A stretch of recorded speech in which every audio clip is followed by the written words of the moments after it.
եւ այլընտրանք չունի։ Արծվիկ Մինասյան։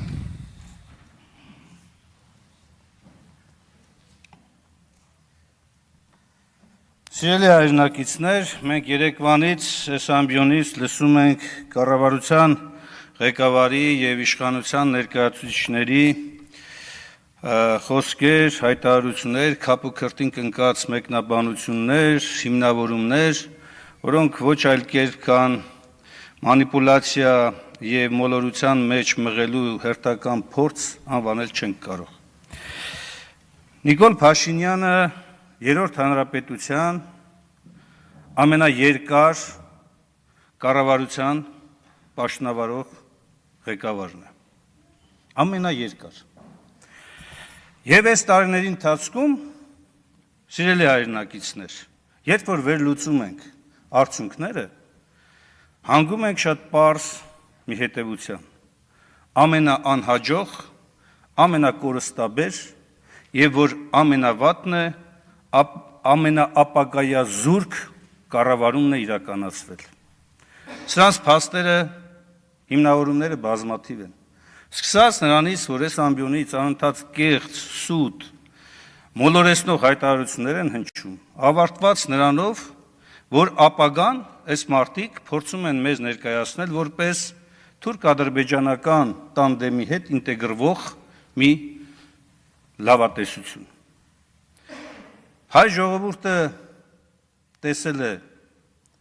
Թուրքիայի հետ ապրելու հետևանքը, ցեղասպանություն, տեսել է Ադրբեջանի հետ ապրելու հետևանքը, ցեղասպանություն։ Հիմա դուք նորից մղում եք մեր ժողովրդին ցեղասպանության նոր շրջափուլ ու դրանով համարում եք, որ դուք նոր Հայաստան եք կառուցում,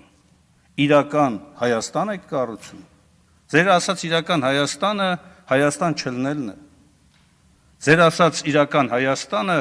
ողբացող Հայաստանն է։ Հայ ժողովուրդն է, որին դուք մղում եք դեպի կառափնարան։ Եվ այս հաշվետվությունը զեկույցը, որ դուք ներկայացնում եք, ակնհայտորեն պատրաստվելով հաջորդ ընտրական գործընթացին, որովհետև ուրիշ կերպ ես չեմ կարող բացատրել այն կեղծիքներն ու մանիպուլյացիան, որ հնչում են այստեղ։ Օրինակ հայտարարում եք, որևէ 7 տարի Հայաստանի որևէ իշխանության չի հաջողվել պետական բյուջեի եկամուտները կրկնապատկել։ Լսեք, այդքան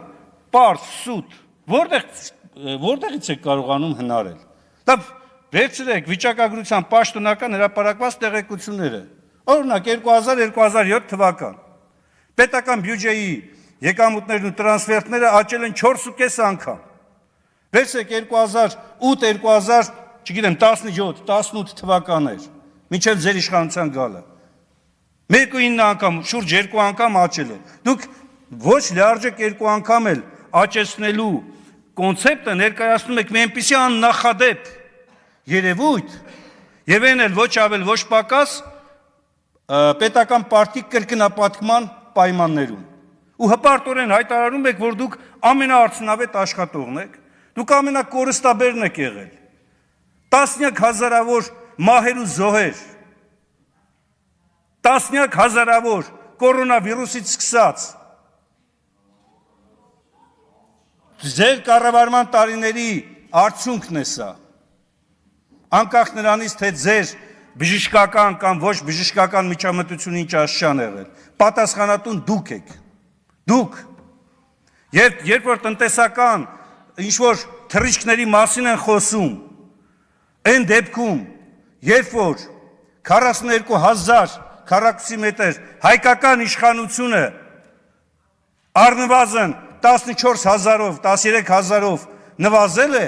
ու համարում եք, որ դա տնտեսական ձեռքբերման համար լավ հիմք է, սա աբսուրդ է, սա տնտեսագիտության կանոնների այն նվազագույն չափանիշին չի բավարարում։ Այսինքն դուք ուզում եք ասեք, որ Արցախ այն ժամանակ, երբ որ կար,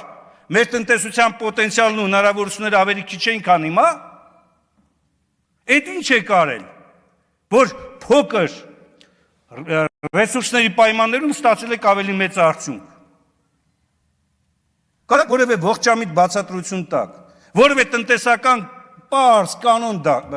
ներկայացնեք, այդ ոնց։ Պատասխանը շատ պարզ է։ Դուք փորձել եք արտաքին պարտքի, ներքին պարտքի հաշվին որոշակի ֆինանսական միջոցներ ներգրավել եւ դրա միջոցով ցույց տալ, այսպես ասած, վարդագույն մի պատկեր։ Իրականում դրա խորքում Հայաստանի տնտեսության ավերվող վիճակն է։ Եվ այն շարունակվող քաղաքականությունը, որ տարվում է տնտեսական ուղղությամբ, ոչ մի լավ բան չի խոստանում։ Ոչ մի լավ բան։ Արդարադատության մասին եք խոսում։ Խոսում է մի մարդ արդարադատության մասին, ով հրամանում էր եւ հրահանգում էր, որ շրջափակեն արդարադատության թիվ 1 կառույցը, դատարանը։ Այստեղ հպարտորեն հայտարարում է բարձրագույն իրավաբանական ուժ ունեցող որոշման մասին սահմանադրական դատարան, բայց այդ սահմանադրական դատարանը չէ՞ որ շրջափակում էիք։ Թե ձեր վրայով սահմանադրական դատարանը չէր։ Հենց ձեր ցանկությամբ սահմանադրական դատարանը եղավ, դարձավ արդեն բարձրագույն իրավաբանական ուժ, հա։ Սա է ձեր արտարադատությունը։ Գործող դատավորների 80%-ից եւ ավելին փոխել եք։ Փոխել եք։ Ստացել եք արտարադատությունը։ Բա որ ստացել եք արտարադատությունը, քանի պաշտոնատար այսօրվա վիճակով պաշտոնատար անձ է դատապարտվել, որոնք որ կոռուպցիայի մեջ են եղել, կամ են։ Այս բոլորը շատ պարզ բան է, սիրելի հայրենակիցներ։ Մենք գործ ունենք շարունակվող կորուստներ բերող մի իշխանության հետ, ով հերթական մոլորեցնող քայլերն է իրականացնում, այս ամբիոնից հրապարակային հայտարարելով, թե իբր ձեզ սպասում է պայծառ ապագա։ Այս իշխանության շարունակման պարագայում ոչ միայն ապագան պայծառ չի լինում, վաղվա օրն է մթագնելու։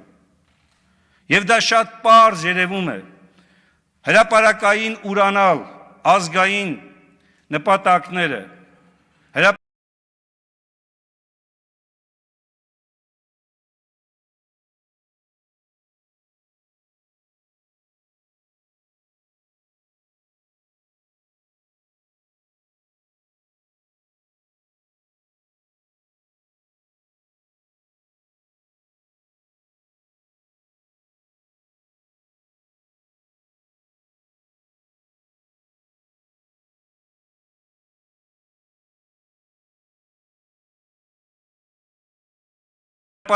դրանից հետո ինչ կլինի, կարևոր չի։ Ես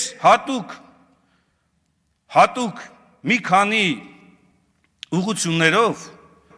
փորձել եմ հասկանալ, էլի, լավ, ի վերջո այն ծրագիր կոչվածը, որ այստեղ հպարտորեն հայտարարում եք, սահմանադրական այդ պահանջը, որ կառավարությունը պարտավոր է իր ծրագրով շարժվել։ Լավ, Նիկոլ Փաշինյանին կամ քրեական գործով է անցնում, կամ պատգամավորական անձեռնխելությունից է զրկվում, կամ եթե պատգամավոր չի, ընտրված չի, անպայման մի 2-3 sense կողքերից պոզ աճում են եւ մեղադրվում այդ մարդը պոզավոր լինելու մեջ։ Ուրիշ որևէ այլ բացատրություն չկա։ Կամ հենց տեսնում եք, որ որևէ այլ բացատրություն չկա, էլի հիշում եք թալանները նախկինների։ Բայց այդ թալանների մասին ով պիտի խոսի։ Իսկ ընդունում եք, որ նախկինները թալանել են։ Իհարկե նախկինում թալան է եղել, հիմա էլ է շարունակվում, իսկ պարոն Ռուբինյան, դուք ավելի լավ է 004 շրջաբերականի տալուց առաջ, նախ ասեք քանի շրջաբերական ունենք, եւ դրանցից առաջ լավ կլինի ընդհանրապես ասեք քլեչը ոնց է, ինչ է ասում ձեր ականջին, ի վերջո դուք պարլամենտական երկրում զբաղեցնում եք ազգային ժողովի փոխնախագահի պարտականությունով հաշվետու է։ Էլ եք ասեք, օրինակ, քլեչը ես էր ասում ձեր ականջին, հրաժարական եմ տալիս։ Գնացեք, ընտրեք ձեր ուզածներին, թող այդ մարդիկ գան եւ ձեզ ներկայացնեն այն բանաձևը, որը Հայաստանը այս վիճակից դուրս կբերի։ Մի համարեք, որ դուք վերջին ճշմարտությունն եք։ Դուք ոչ միայն վերջին ճշմարտությունը չեք, դուք նախավերջին անգամ ճշմարտությունը չեք ձեր այս իրականացված գործողություններով։ Պարոն Մինասյան,